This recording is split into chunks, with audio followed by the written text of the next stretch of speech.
Ladies and gentlemen, we are here. This is a very highly requested video. Fluffy plays a prank on Trevor Noah. We love these Fluffy videos. Let's get to it. Martin, are you ready? Let's do it. Shout out to Martin. Ozo. Kicking off our new season of Stand Up Revolution, you guys, is a friend of ours that we've been touring with for the last 4 months. Believe me when I tell you, this guy is a superstar in the making. It's crazy because he hosted the Daily Show, and I think Trevor Noah got blew up. Fluffy wasn't wrong, is basically what I'm saying.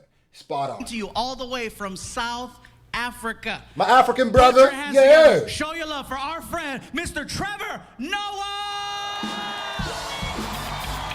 I think it's Trevor Noah, okay.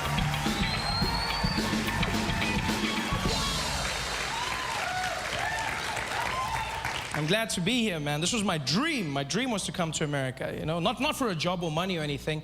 I've got a great life back home. I always came here because I wanted one thing, and that is I always wanted to be black. I grew up in South Africa during a time known as apartheid. And for those who don't know, apartheid was a law in the country that made it illegal for black and white people to mix, which was... Just to let y'all know, by the way, apartheid, some of y'all think like slavery just, or like all of the issues with black and all the oppression that black people dealt with just ended all around the world at the same time. Nigga, he's old enough that he lived through apartheid. Go Google his age, bro. Just remember. Apartheid. And for those who don't know, apartheid was a law in the country that made it illegal for black and white people to mix. Which was awkward for me because I grew up in a mixed family. Well, with me being the mixed one in the family. My mother's a black woman, South African, and my father's Swiss, from Switzerland. So he was a white man. And, well, he still is. It's not like he changed. I say that like through hard work and determination, he became black. No, that did not happen. And sir, you're fine. I see the white guy going, is that part? No, it's not possible. You are fine, sir. He's still very white, very white. And so they got together, my parents, black mom, white dad, which was against the law, but they didn't care. They were mavericks, you know? Yeah, my mom was like, woo, I don't care. I want a white man, woo. And my dad was also, well, you know how the Swiss love chocolate, you know? So he was just, he was in there. That's a bar. So they got together, and they had me, which was illegal. So I was born crazy. a crime. Which is something they never thought through, because as a family, we didn't live together normally. Like in the streets, my father had to walk on the other side of the road, and he could just wave at me from far, like a creepy pedophile. So my mom could walk with me, but if the police showed up, she had to let go and act like I wasn't hers every time. Like, woo! Like, it's not mine, it's not mine. Felt like a bag of weed. And one... That is so depressing, but true, man. This nigga was a crime. Like, he's finding a way to find humor in it, but that is so depressing. That is so messed up. Born a crime. His mother couldn't hold his hand when police came.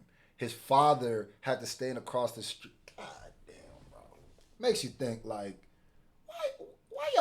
why do certain people hate black people so much? Like, why?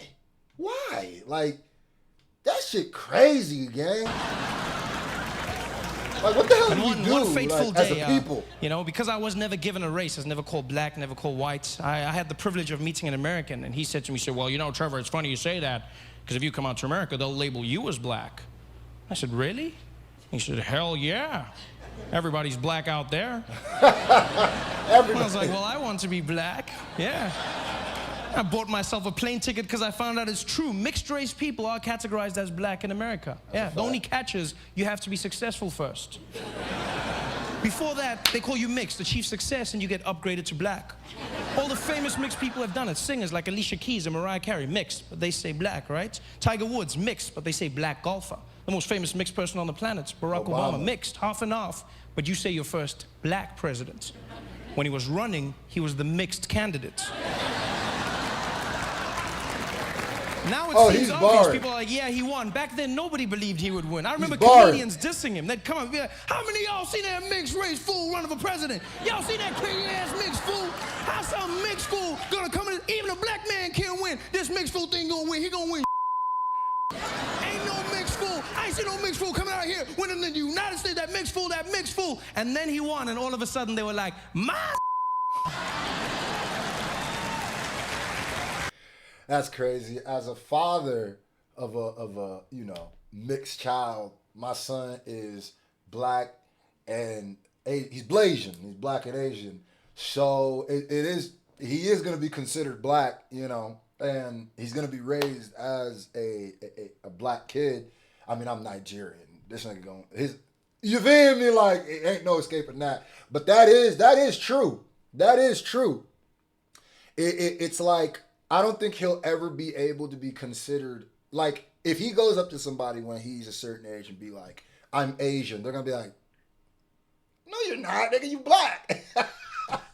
You know what I mean? Like, which I don't know how. Like, I love my blackness. I absolutely love it, and I feel like that's like a gift that I low key hand down to him. And more than that is the Africanness, So he knows exactly what tribe he belongs to. He knows exactly. I really think it's more about what you identify as and what you stand up for. Honestly, I'll never let him grow up thinking that, he different. You know what I mean? Like I'll never let him do that. He'll never be on the side of, how there's certain black people. They be 100% black, but nigga be trying to kick the back end of black people at every chance. My son gonna be beating them niggas up, grown. No violence, but that's crazy. It makes you think though. But hey, he black, man. I see no mixed fool coming out here winning in the United States. That mixed fool. And then he won, and all of a sudden they were like, my. So I see. And I wanted black. So I bought myself a plane ticket. Yeah, 18 hours of flying. That's what I had to sit through. 18 hours of non-stop flying. I didn't sleep a wink. I sat on that plane and I watched every single black American movie and TV show I could find just so I could practice being black. I was not gonna mess up that black opportunity. I just sat there like a madman in my chair, just like watching movies, practicing. Yeah, you know what I mean? Yeah. Oh, you laugh, but I landed in Miami and I was fluent in my black American. For shizzle my nizzle, I was just... Another thing too, I definitely think it is different when it comes to Africans. Because Trevor Noah is African, right? Where it's like, I believe, whether you African American or you African, our roots are all from the same place, right? But it seems different because when you African, even with me, I have a different look. Because there'll be some black people that'll be like, nigga, you not us because you African, which is... them niggas just weird. And then there's gonna be you know what I'm saying? Where it's like that. So I think he's gonna have the aspect, I'm gonna raise him like an African, a Nigerian. So he's gonna have that aspect too. And I think it's dope to have that look where you can see the ebbs and flows of everything, of white and black. You know what I mean? So that's what I think too. And I think it's also a little different with black and Asian people. Mix seems to just be black and white.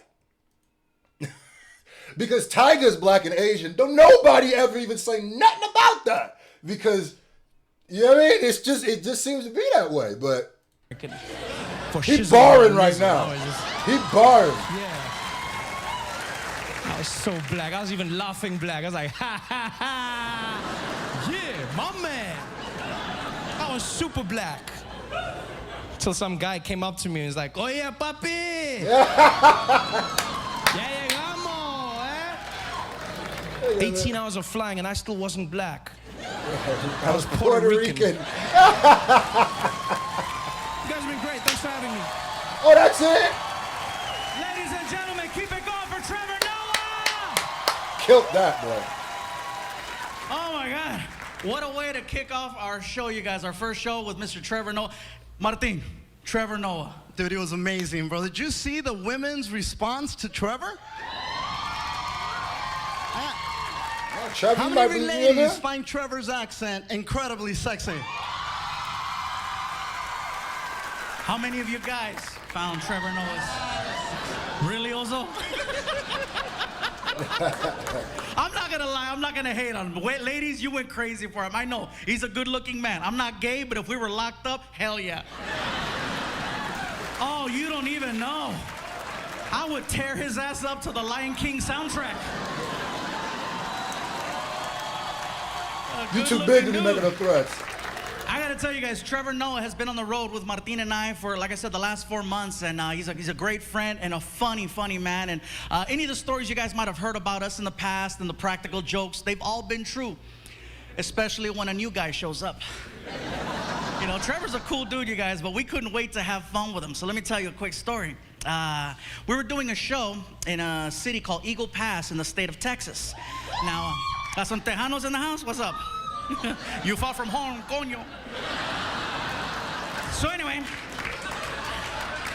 we're doing a show out in Eagle Pass, Texas. Now, I have a friend of mine named Rick Gutierrez, who's also a comic who was on last season, who lives in San Antonio, Texas, which is about an hour or so away from Eagle Pass. He bought a new car and he drove from from San Antonio to Eagle Pass to meet up with us for a show that night. After the show was over, he says, hey man, he goes, you want to leave a little bit early and we'll take my car and you can drive it and the guys can catch up with us tomorrow in the tour bus. So I'm like, cool, let's take off. So I tell Martin and Trevor and the rest of the guys, I'll see you guys tomorrow night. I'm leaving with Rick. So we get in Rick's car and I get to drive. We head to San Antonio. About 30 minutes into the drive, we start seeing flashing lights on the side of the freeway. And then a big sign that comes up and it says, immigration checkpoint ahead. Uh-oh. Okay? Don't worry, this story ends differently. So anyways, I still get nervous. You know, I'm driving and I pull up to the line. And I'm sitting there and I'm just waiting for the officer to say something that's gonna annoy the hell out of me. So I'm just waiting, and here comes the officer, and when he saw me, he said, "Oh, Fluffy!" And when I heard that, in my mind, I was like, I'm not going to jail.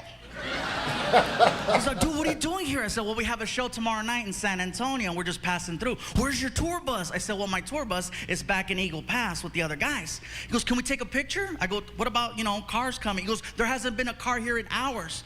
So we get out of the car, we take some pictures with the immigration officer and the dog, We get back inside and he says, thank you so much for taking the picture with me. I really appreciate it, man. We're just bored right now. I go, really? You guys are bored? Yeah, we're bored. I said, well, my tour bus is going to be passing through here in about 2 hours. And it says, we have a new guy on the bus who's from South Africa. And he's been bragging about his immigration status and how he never has problems with customs or immigration because all of his paperwork is always in order. I'm just saying, if you're bored. Next morning, you guys, I get a text from Trevor, okay? And you see how... This nigga's pranks, bro. He be OD, bro. He be OD with the pranks. Cool and calm he is. That text sounded mad. I just look at it and it said, you're a dick. I couldn't get to Trevor fast enough to hear the story, right? So Martin and I, we pull up to the theater, and we see Trevor, and he already told me in the car, dude, Trevor's mad. I'm like, I see Trevor, I'm like, Trevor, you okay? And he just went off. Gabriel, it was insanity, I tell you. It was insanity. They pulled me off the tour bus like I was a common criminal. I wasn't wearing any pants. They took away my passport, my cell phone, all of my money. They stuck me in a jail cell with other criminals. Don't you have anything to say? I said, dude, you said you wanted to be black.